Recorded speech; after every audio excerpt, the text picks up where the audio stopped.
Sejarah Fakultas Syariah. IAIN Salatiga awalnya merupakan salah satu fakultas dari IAIN Wali Songo Semarang.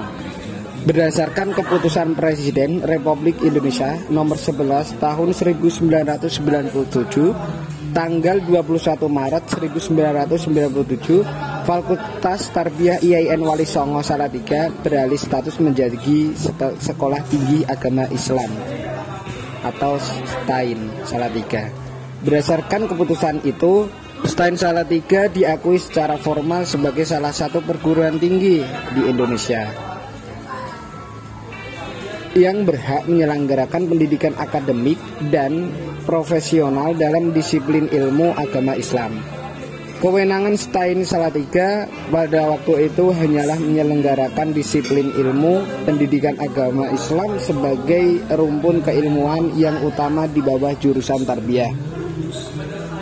Meskipun STAIN Salatiga hanya berwenang menyelenggarakan pendidikan dalam disiplin pendidikan agama Islam, pada tahun 1997 STAIN Salatiga merintis pengembangan disiplin keilmuan di bidang hukum Islam.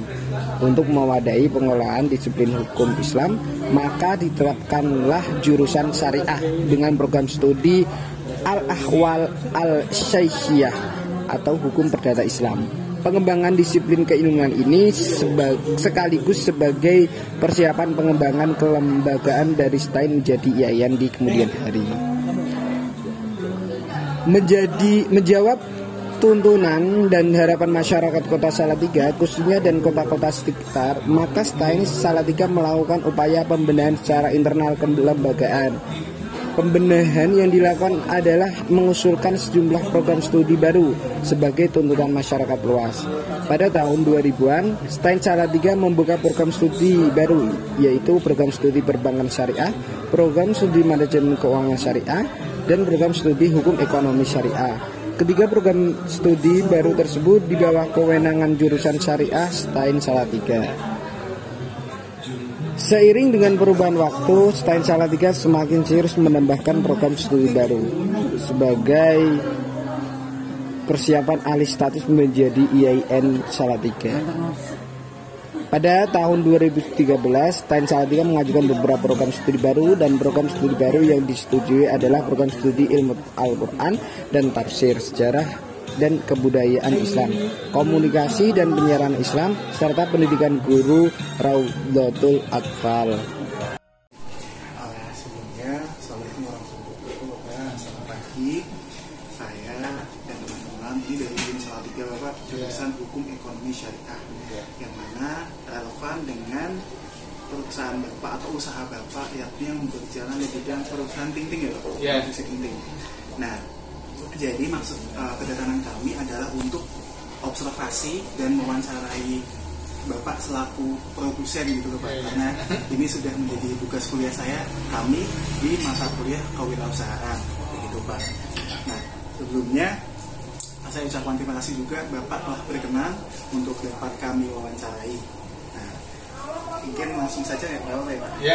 Jadi mungkin terkait dengan pertanyaan pertama, kira-kira ini usaha Bapak itu berdiri sejak tahun berapa Pak? Dan awal mula ceritanya itu kenapa bisa kepikiran untuk berusaha Ting-Ting gepuk ya Pak? Ya, karena usaha dari tahun 2008.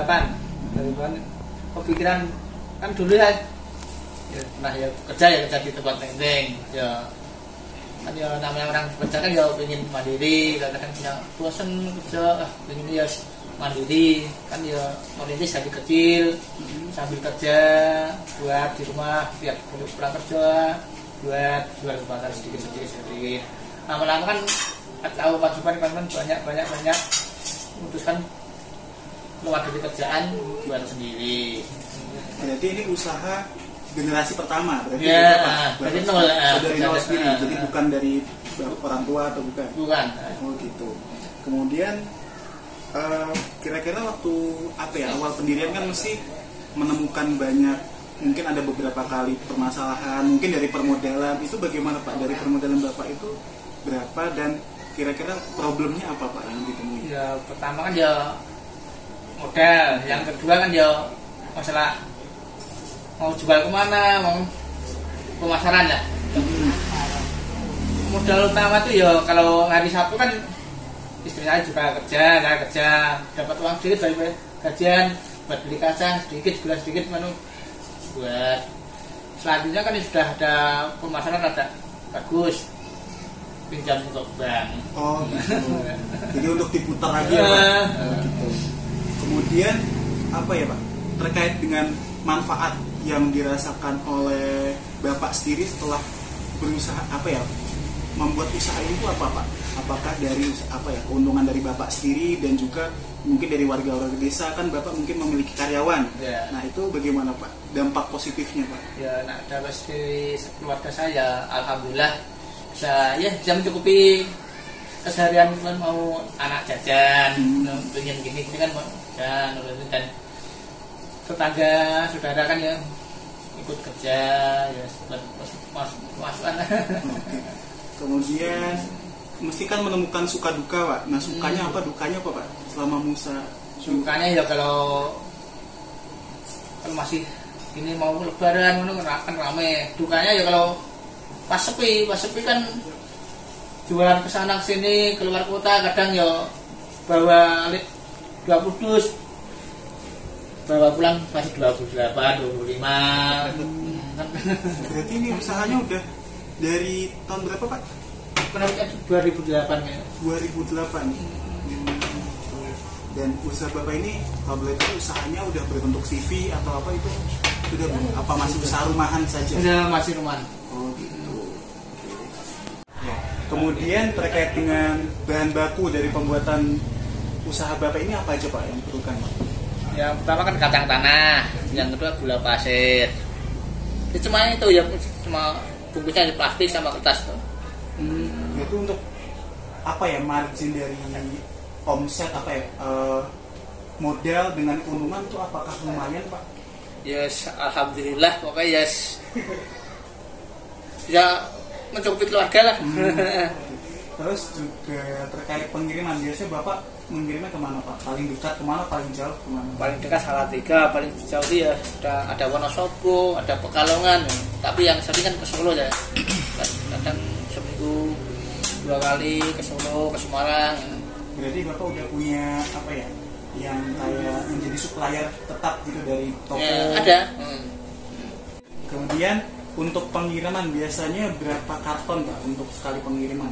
Itu tergantung permintaan dari sana. Kadang ada 20 karton satu toko, kadang 10, kadang 5, enggak tentu.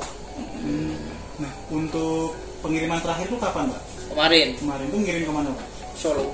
Solo berapa karton? Itu sekitar 65 karton. Tapi ya enggak tempat satu loh. Ya ke pasar. Itu biasanya untuk satu karton itu berapa Pak untuk harganya? Harganya kalau saya jual di Solo di Gunung itu ya beragam ya, ada 190, kadang kalau jauh itu sampai 250 kalau ke Wonosobo kan yang untuk buat akomodasi bensinnya Pak. Kalau berarti ini nggak dijual satuan gitu Pak, misalkan? Ya ada, kalau ada beli di sini kan ya ada, kadang ada beli 1 bungkus 2 bungkus kan ada. Lalu Pak, untuk penjualan Bapak ini untuk mempromosikannya itu lewat sosmed atau lewat apa namanya? Untuk promosinya itu apakah lewat sosmed atau hanya mulut ke mulut saja Pak? Kalau yang saya rasakan cuma ya dari mulut ke mulut. Saya nggak pernah posting ke jarang. Oh, berarti belum memiliki akun? Belum. Lalu kira-kira hambatan dan resiko untuk berjualan ting-ting gepuk itu apa Pak? Soalnya kan mungkin kami dari mahasiswa UIN Salatiga ingin memiliki usaha seperti Bapak. Kalau soal hambatan ya sedikit ya, cuma kalau misalnya barang keluar semua kan kadang uang kan ditransfer, belum ada transferan, mau beli bahan baku lagi belum ada tuh. Oh, jadi Bapak untuk bahan baku juga sudah ada suppliernya atau? Ada, kalau gula pasir ada, kalau kacang itu langsung dari Salam Gemolong kirim ke sini. Nah itu untuk misalkan per hari Pak, kira-kira gula pasirnya berapa kilo, kacang tanahnya berapa kilo? Kalau gula pasir hari ini kurang lebih ya 25 sampai 30 kilo. Kalau kacang ya hampir 56 kilo tadi. Nah, saat ini kita memasuki proses pembuatan daripada ting-ting gepuk. Di mana di sini terlihat pegawai sedang memotong-motong ting-ting gepuk yang masih berbentuk persegi panjang atau lonjong. Nah, dipotong agar mendapatkan hasil atau bentuk yang pas untuk di packing.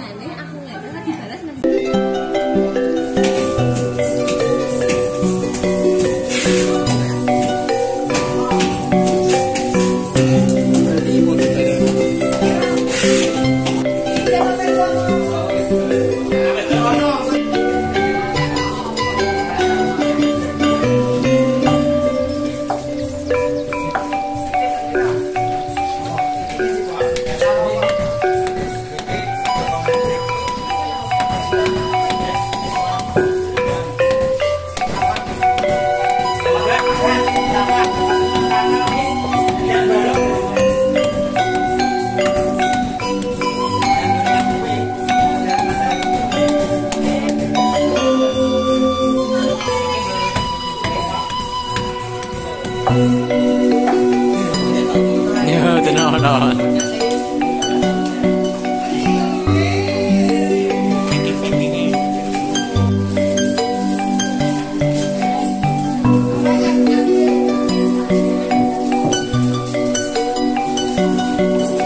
Oke, terima kasih Bapak atas waktu dan partisipasinya karena telah menerima kami untuk tamu dan menanya Bapak. Kemudian kira-kira apakah Bapak memiliki kesan dan pesan kepada kami, khususnya kami mahasiswa Salatiga, jika ya kembali lagi jika ingin berusaha ting-ting gepuk, terus apa ya nasihatnya apa untuk kepada kami gitu Pak? Ya, kalau saya yang utama itu yang kalau jadi pengusaha harus pertama jujur, mulut, tahan banting, bekerja keras.